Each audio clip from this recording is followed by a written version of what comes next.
yang tak pernah mengubah pendapatnya dan tak pernah mengoreksi kesalahannya, tak akan lebih bijaksana di hari esok dibandingkan hari ini. Dan biarlah firman Tuhan menjadi alat kita untuk mengoreksi kehidupan kita agar kita beroleh hikmat daripadanya. Kita berdoa. Damai sejahtera Allah yang melampaui segala akal kiranya memelihara hati dan pikiran kamu sekalian di dalam nama Tuhan Yesus Kristus. Amin. Jemaat yang terkasih, renungan harian HKBP Resort Sutoyo Rabu 25 Januari 2023 tertulis di Mazmur 106 ayat 48. Demikian dikatakan, terpujilah Tuhan Allah Israel dari selama-lamanya sampai selama-lamanya. Dan biarlah seluruh umat mengatakan, amin, haleluya. Dalam bahasa Batak dikatakan, pinuji ma jaoba debatani Israel, sian na saingan sa turodi salilelengna, jala rimbang soi madok, amin, haleluya. Demikian firman Tuhan. Jemaat yang terkasih, sungguh tidak mengenakan ketika jasa atau perbuatan baik kita dilupakan oleh seseorang yang dulu kita pernah tolong. Dahulu ketika keadaannya masih sulit, kita diharapkan menjadi penolongnya. Tetapi ketika keadaan menjadi baik, nasihat kita diabaikan. Ketika mengalami hal seperti itu, kita pasti kecewa. Dan bisa hadir pemikiran kita, tahu begitu dahulu saya tidak mau menolong dia, kalau akhirnya dia melupakannya juga. Allah juga pernah dilupakan oleh umat pilihannya. Pemazmur dengan gamblang mencatatkan betapa mudahnya Israel melupakan Allah mereka. Kondisi yang miris karena Allah sudah menunjukkan kemurahan hati dan kuasanya kepada bangsa Israel. Padahal jika bukan karena campur tangan Allah, mustahil bagi bangsa Israel dapat mengalami kondisi yang baik setelah menderita akibat perbudakan di Mesir. Dalam Mazmur 106 kembali mengisahkan bagaimana bangsa Israel melupakan kebaikan Allah dan bahkan menduakannya. Bangsa Israel mengalami kejatuhan ketika Tuhan mengizinkan bangsa lain memperbudak bangsa Israel lagi. Dosa dan kesalahan bangsa Israel yang mendatangkan kemurkaan Allah adalah ketika mereka melakukan pembangkangan di bidang keagamaan, keimanan. Hal itu terjadi ketika Israel membiarkan bangsa asing hidup di negerinya. Akibatnya terjadi pembauran budaya agama, etnis dan pola pikir asing terhadap bangsa Israel. Pada saat itulah mereka bukan hanya terseret arus penyembahan berhala, tetapi juga melakukan ritual kurban anak laki-laki dan ritual berhala perempuan. Dengan begitu, identitas bangsa yang kudus menjadi najis dan tercemar. Hal itu memicu kemarahan Allah terhadap Israel, sehingga mereka pun dihukumnya. Berkali-kali Tuhan memaafkan, tetapi pertobatan mereka hanya sementara. Mereka kembali tidak setia kepada Tuhan dan hidup dalam dosa. Tidak mengherankan jika Tuhan jijik terhadap mereka. Ia marah dan menghukum mereka. Namun, sungguh besar kasih setia Tuhan kepada umatnya. Sehingga ketika mereka berseru kepadanya, ia tetap mendengarkan. Saat umatnya kembali kepadanya, ia mau menerima mereka. Ketika mereka berseru karena menderita akibat dosa yang mereka perbuat, Tuhan masih mau mengampuni dan menyelamatkan mereka. Apakah sekarang hidup kita mulai menyimpang dari firman Tuhan? Apakah hidup kita mulai tidak setia kepada Tuhan?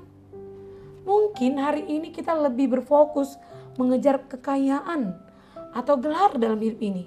Mungkin hari ini kita sibuk mengejar jabatan atau berfokus kepada seseorang yang ingin kita jadikan pasangan hidup. Semua itu tidak salah.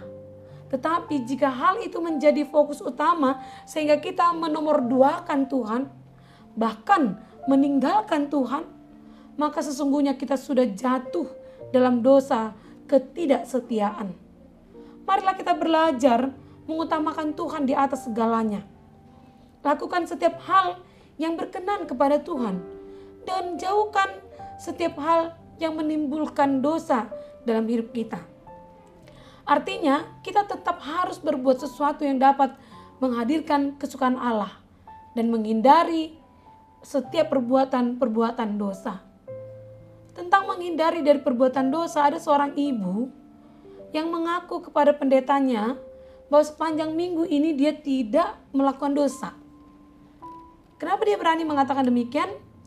Karena dia berkata sepanjang minggu dia tidak keluar rumah, sehingga tidak bertemu orang, dan karena itu tidak ada kesempatan baginya untuk melakukan dosa. Sang pendeta pun menjawab bahwa tidak melakukan apa-apa pun adalah perbuatan dosa. Ibu itu terkejut. Apa maksudnya pendeta mengatakan seperti itu? Lalu pendeta itu menjelaskan bahwa hidup yang Tuhan beri adalah sebuah anugerah dan merupakan kesempatan untuk berbuat baik. Dan setiap perbuatan baik kita adalah pujian yang hidup di hadapannya.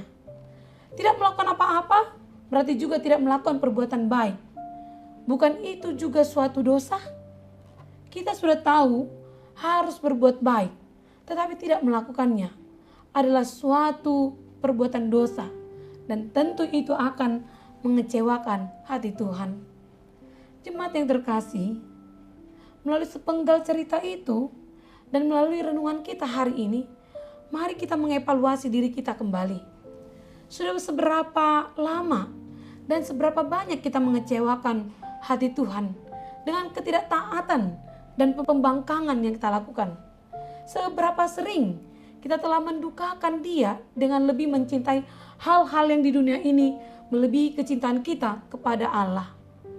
Namun, seberapa sering pun kita telah mengabaikan Allah dan hidup jauh dari kesukaannya, tangannya tetap terbuka dan selalu setia menanti kita untuk agar pulang kembali kepadanya.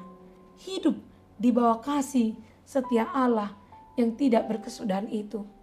Dan kita juga harus merenungkan, jika kita sudah percaya, telah menerima pengampunan Tuhan, bagaimana kesetiaan kita memuji Dia?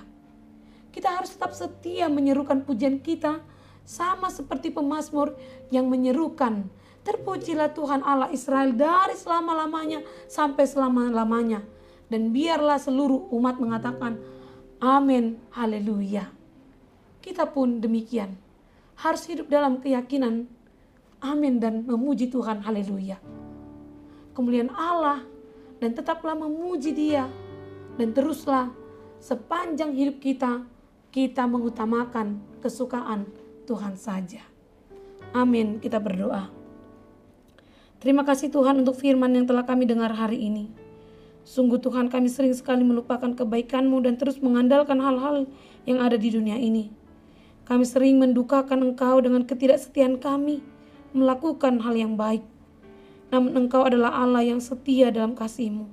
Engkau tetap mengampuni kami. Engkau selalu memberkati kehidupan kami. Oleh karena itu Tuhan, berilah kami kuasa Roh-Mu agar kami setia memuji Engkau dalam keluarga kami, pekerjaan kami, studi kami, dalam pelayanan kami, dimanapun kami berada. Terima kasih Tuhan untuk cinta kasih-Mu yang begitu besar bagi kami.